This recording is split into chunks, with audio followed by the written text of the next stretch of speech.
Hello, salut tout le monde. Alors, aujourd'hui, je voudrais faire la suite de la Arch Install Script. Alors, qu'est-ce qui s'est passé depuis? En fait, j'ai refait une installation, puisqu'en fait, j'avais dit qu'on pouvait sauvegarder la configuration dans un fichier. En fait, on peut sauver.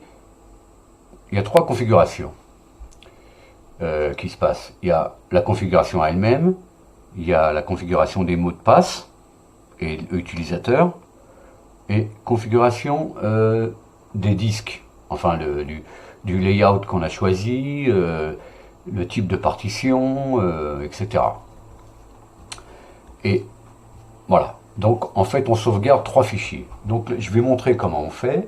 J'ai refait une machine virtuelle, identique à celle-ci, sauf que là c'est installé, c'est le XFCE que j'ai installé la dernière fois. Et donc on va lancer ça. Et voilà, celle-là, je vais cacher cette fenêtre et je vais montrer comment ça se passe. Je vais faire vite fait, sans installation.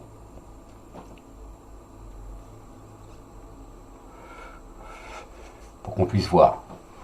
Donc, alors on arrive là. Donc on met notre clavier en français, si on est français. Et si on est américain, ben on laisse en américain. L'autre keys FR. Ok. Alors une chose importante.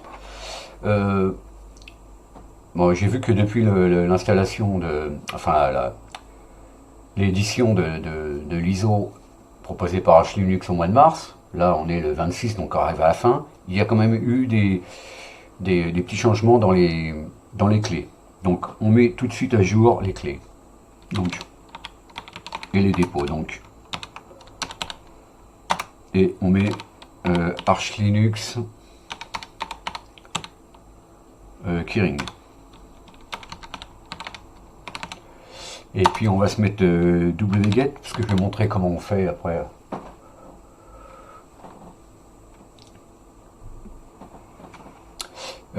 Qu'est-ce qu'on va mettre d'autre? Je pense que c'est tout. Je pense que Vim est installé, il me semble, mais bon, je suis pas sûr.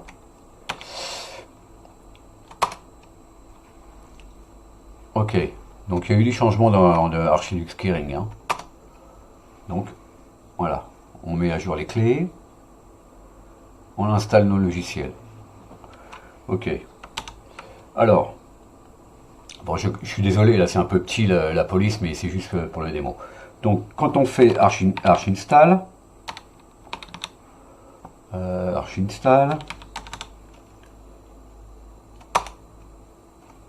oui. Voilà. Qu'est-ce qui se passe? Donc là, on choisit on choisit. Voilà. Disposition du clavier. Je vais tout faire comme d'habitude. Hein. Région des miroirs. Comme la dernière fois. Local. Donc local. On cherche avec slash fr underscore fr. Donc on prend FR. Ça on laisse encodage du paramètre régionaux. Disque dur. Donc là il va chercher les disques durs. Bon, je trouve que c'est un petit peu long quand même là sur la machine virtuelle, mais bon.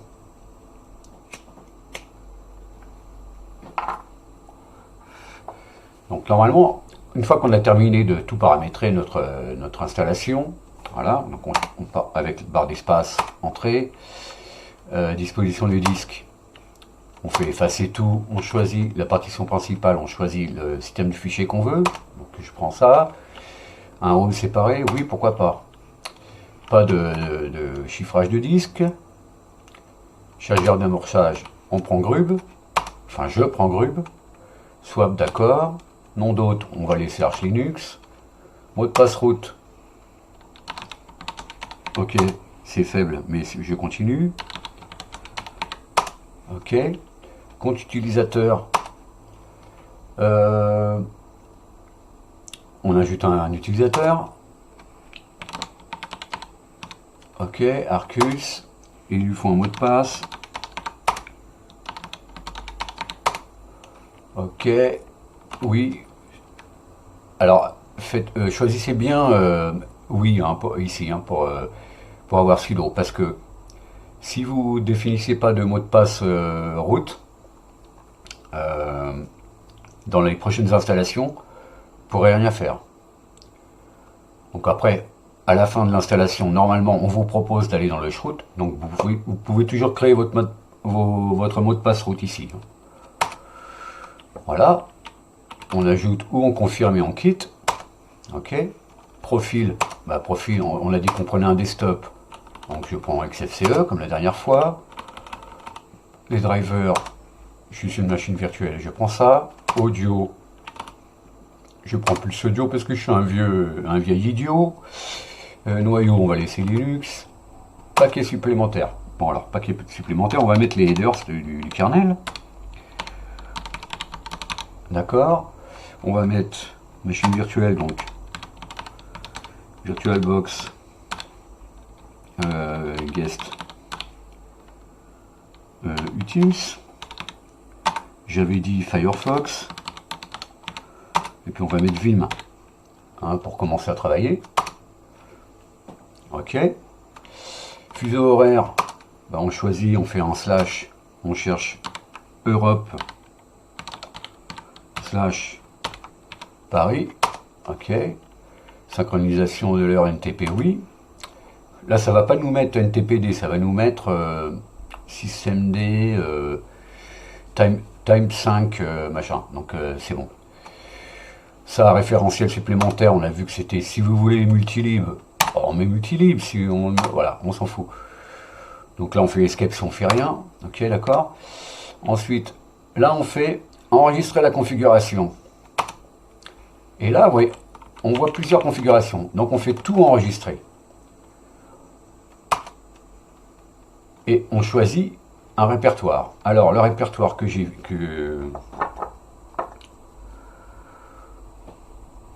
définis, en fait, on va le mettre dans le répertoire route. Enfin, dans la racine, hein, pas dans le répertoire route. Ensuite, on l'installe. D'accord. Par contre, ce que je vais faire là pour la vidéo, en fait, je vais faire installer et je vais faire CTRL-C. Voilà. Si je regarde, si je vais dans ici que je fais ls, je vois mes configurations. User configuration.json, user disk layout.json, user credential.json. Ok. Donc, vous faites votre installation normale. À la fin de l'installation, on vous propose d'aller dans le root. Vous y allez, vous y allez pas. Je vous conseille d'y aller. Pour machine virtuelle, vous automatisez au démarrage VBox Service, d'accord, avec systemd, et vous créez votre mot de passe root si vous voulez, d'accord.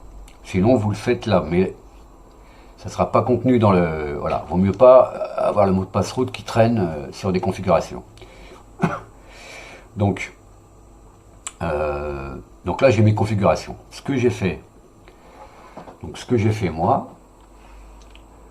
en fait, je les ai uploadés sur mon GitHub. Hein, une fois que je les avais sauvegardés la dernière fois, à l'installation, j'ai créé un dossier et je les ai mis dedans. Je les ai renommés archistack configuration, etc. Donc, ici, qu'est-ce que je fais?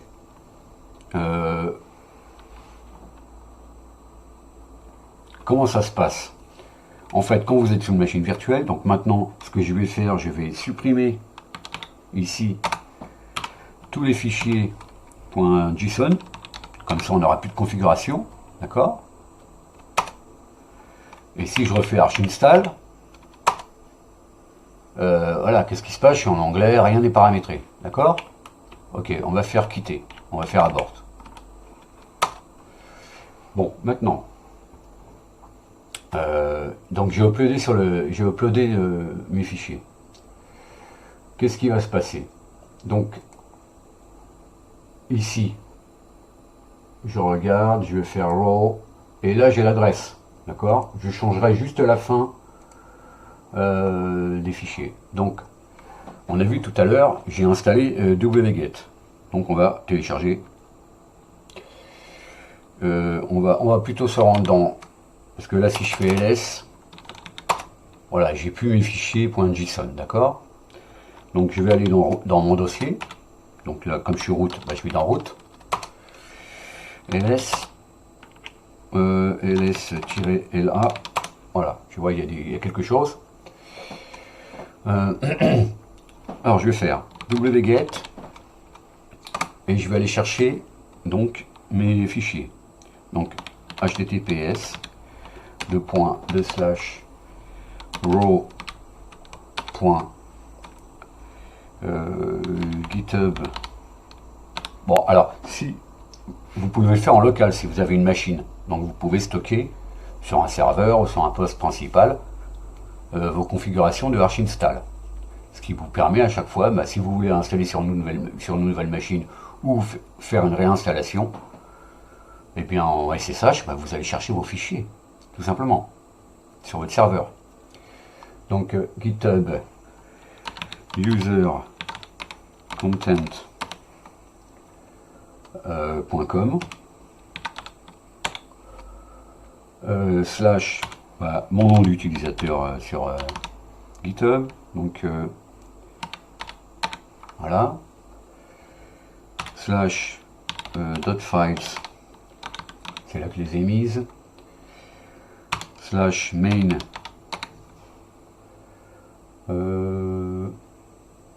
slash, j'ai créé un dossier Arch install, donc Arch install,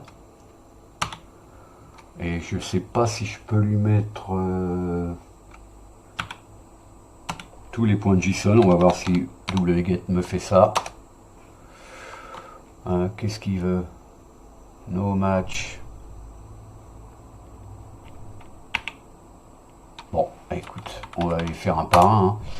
Donc je l'ai appelé, alors Arch install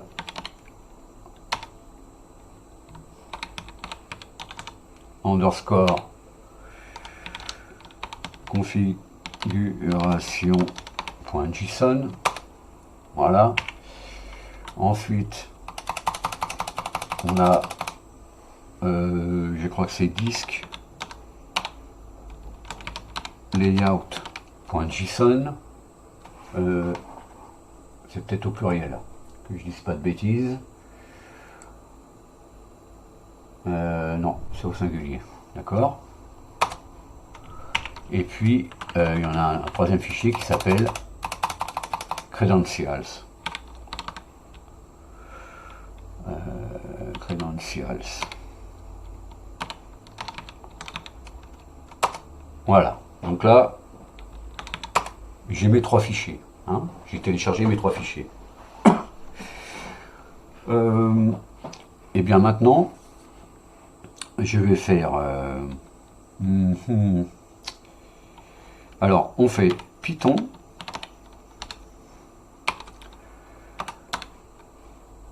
on va utiliser le module Arch installs, c'est propre à Arch Linux, hein, évidemment. Arch installs, on va faire config, là on met donc Arch install underscore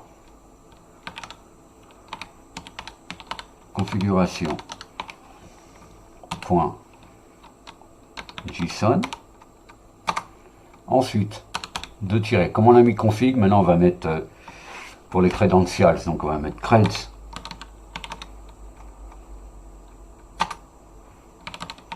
Alors c'est un peu long comme ligne de commande, mais bon. Arch install underscore credentials.json. Ici on fait disk underscore layout, ce coup-ci c'est au pluriel.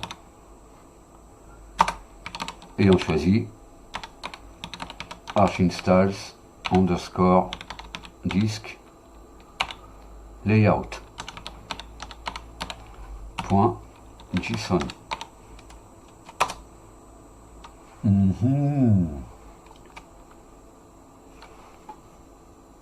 Arch install configuration JSON does not contain a valid JSON. Pourtant c'est lui qui me l'a... Alors je vais essayer de la changer. Il me dit quoi? Délimiteur line 46.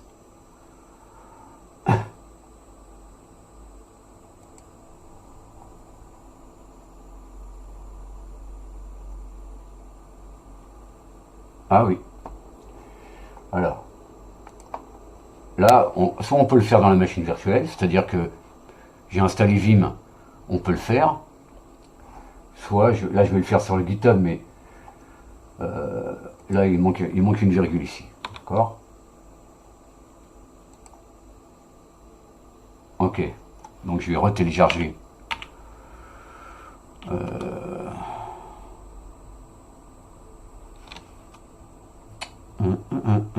Je vais supprimer.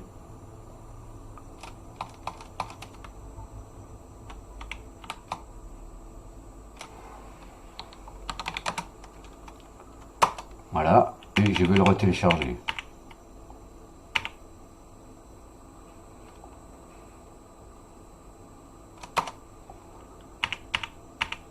Voilà. Toujours pareil. Qu'est-ce qui se passe?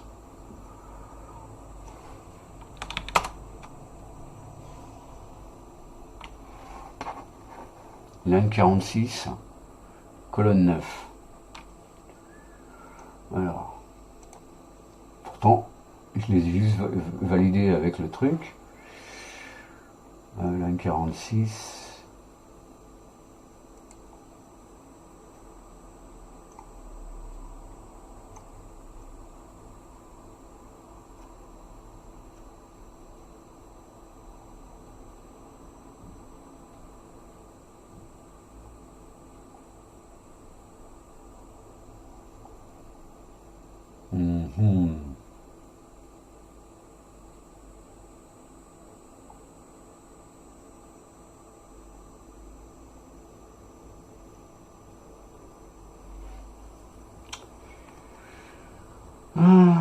On va voir si on peut le faire ici.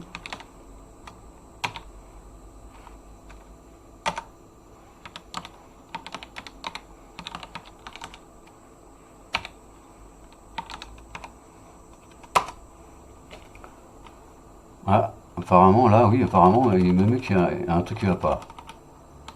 Bon, attends. Donc, voilà.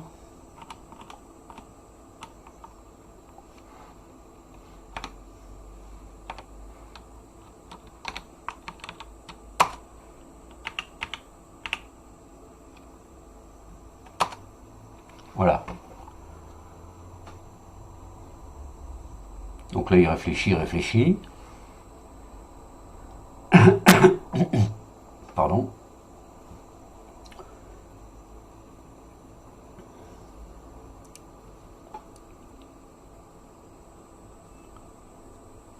Hop. Voilà, on a notre Arch install en français. France et France. Tout ce que j'ai mis dans les configurations de tout à l'heure. Hein. Dev SDA, 3 partitions, on voit nos partitions qui apparaissent, pas de chiffrage de disque, bootloader là, Arch Linux, là à la limite ici on peut mettre un mot de passe route, hein.